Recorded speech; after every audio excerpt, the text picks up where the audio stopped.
Assalamualaikum warahmatullahi wabarakatuh. Perkenalkan, nama saya Irfan Farudin Bageralam, mahasiswa Ilmu Kelautan Angkatan 2020. Pada kali ini saya akan memaparkan materi praktikum hidrodinamika yang berjudul gelombang.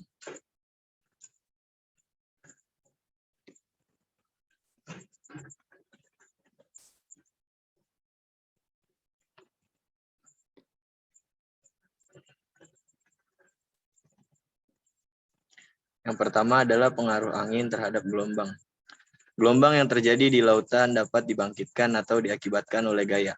Beberapa jenis gaya pembangkit gelombang antara lain adalah angin, gaya gravitasi benda langit, letusan gunung berapi, gempa bumi, dan sebagainya, menurut Nur dan kawan-kawan tahun 2011.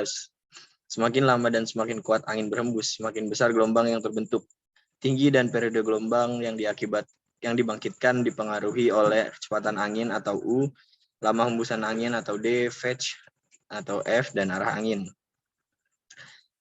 Gelombang memiliki dampak positif. Dampak positif gelombang yang pertama adalah menjaga kestabilan suhu dan iklim dunia melalui permukaan ombak terjadi pertukaran gas. Yang kedua adalah meningkatkan kemampuan adaptasi dan keanekaragaman makhluk hidup. Yang ketiga adalah membantu terbentuknya dan terjaganya pantai. Dan yang keempat adalah menambah luasan permukaan laut dalam menangkap oksigen di udara. Dan juga gelombang memiliki dampak negatif. Dampak negatif dari gelombang antara lainnya adalah yang pertama adalah dapat merusak keanekaragaman hayati laut karena tersapunya oleh gelombang. Dan yang kedua adalah terjadinya pengikisan pantai atau perkikisan pantai. Yang ketiga adalah naiknya air laut. Yang keempat, terjadinya abrasi pantai. Dan yang kelima, lebar pantai mengalami penyusutan sehingga lahan yang bisa digunakan penduduk itu sebagai pemukiman semakin menyempit. Nah, di sini adalah macam-macam gelombang, yaitu spilling, plunging, collapsing, dan surging. Nah, ini adalah bentuk-bentuk dari gelombangnya. Nah, yang pertama itu spilling. Spilling adalah gelombang pecah tipe spilling muka. Gelombang pecah akan meluruh searah pantai dan lama-kelamaan akan membentuk buih di bibir pantai. Gelombang seperti ini dicirikan dengan kemiringan pantai yang landai. Jadi gelombang spilling ini terdapat di pantai yang landai. Nah, pecahan gelombang jenis ini terjadi bila gelombang menjalar di pantai dengan mendasar yang landai. Nah, selanjutnya ada plunging. Plunging terjadi apabila kemiringan gelombang dan dasar bertambah.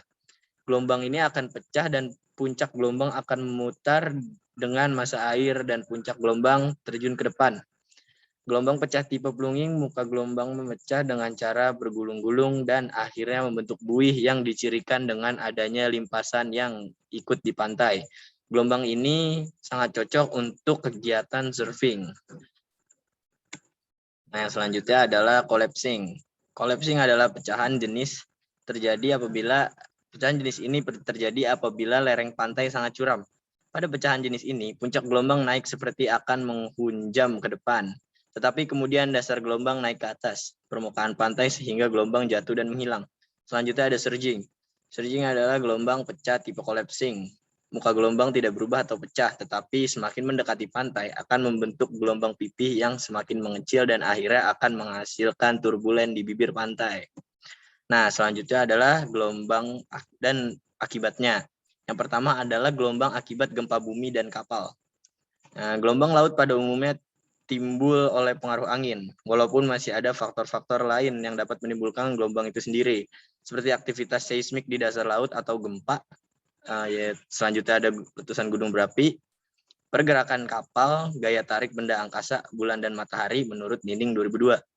Gelombang laut dapat juga terjadi di lapisan dalam, pada bidang antara dua lapisan air yang mempunyai densitas berbeda. Gelombang ini disebut gelombang dalam atau internal waves.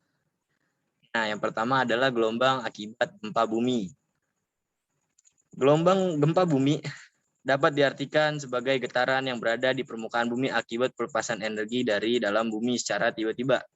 Gempa bumi disebabkan karena adanya getaran dari kerak bumi atau aktivitas erupsi gunung berapi. Tsunami merupakan contoh dari gelombang akibat gempa bumi. Menurut Utomo tahun 2019, tsunami merupakan pergerakan yang diakibatkan dari permukaan laut secara vertikal.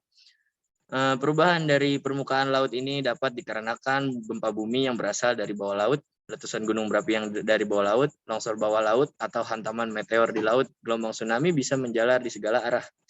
Tenaga yang terkandung di dalam gelombang tsunami berdasarkan dengan ketinggian dan laju gelombang tsunami tersebut. Di dalam laut, kecepatan gelombang tsunami hingga 500 sampai 1000 km per jam, sama seperti kecepatan pesawat terbang.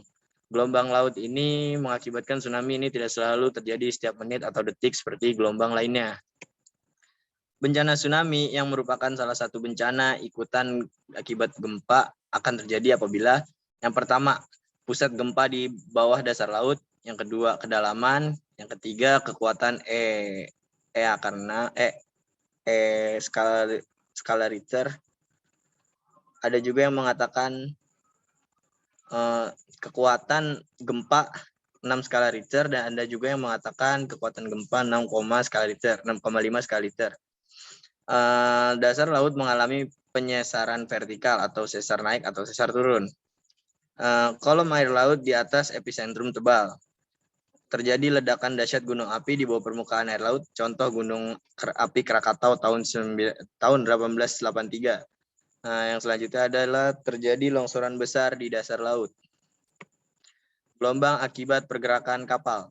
Pada dasarnya, kapal yang berada di atas permukaan laut akan memperoleh gaya eksternal yang menyebabkan kapal bergerak atau ship moving.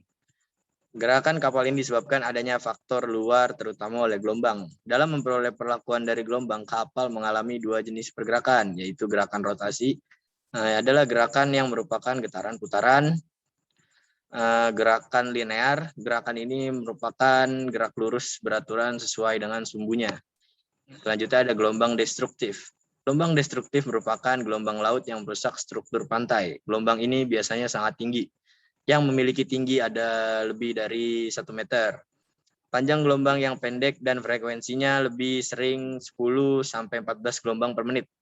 Frekuensinya yang tinggi menyebabkan semakin sering gelombang sampai ke pantai dan aliran yang kembali ke laut semakin banyak. Aliran tersebut akhirnya menghambat laju aliran air menuju pantai. Oleh karena itu, swash gelombang destruktif lebih lemah dibandingkan dengan backwash-nya. Hal ini menyebabkan sedimen yang berada di pantai lebih banyak terbawa oleh aliran air menuju ke laut. Jika sedimen terus-menerus terbawa ke laut, maka pantai tersebut akan tergerus dan membahayakan bagi masyarakat pesisir. Interferensi destruktif saling melemahkan. Terjadi jika kedua gelombang cahaya berbeda fase 180 derajat, sedangkan interferensi konstruktif saling menguatkan. Terjadi jika kedua gelombang cahaya sefase atau beda fasenya 0. Selanjutnya ada gelombang konstruktif. Gelombang konstruktif merupakan gelombang laut yang bersifat membangun atau membentuk pantai. Karakteristik dari gelombang ini adalah panjang gelombang yang besar, tinggi gelombang yang rendah atau kurang dari 1 meter, dan memiliki frekuensi yang rendah 8 sampai 10 gelombang per menit. Gelombang konstruktif memiliki energi yang lebih besar ketika swash atau hempasan air menuju pantai dibandingkan dengan backwash, aliran kembali ke laut. Backwash yang lebih lemah ini menyebabkan sedimen yang terbawa ke pantai tersebut tidak mampu terbawa kembali oleh aliran untuk kembali ke laut.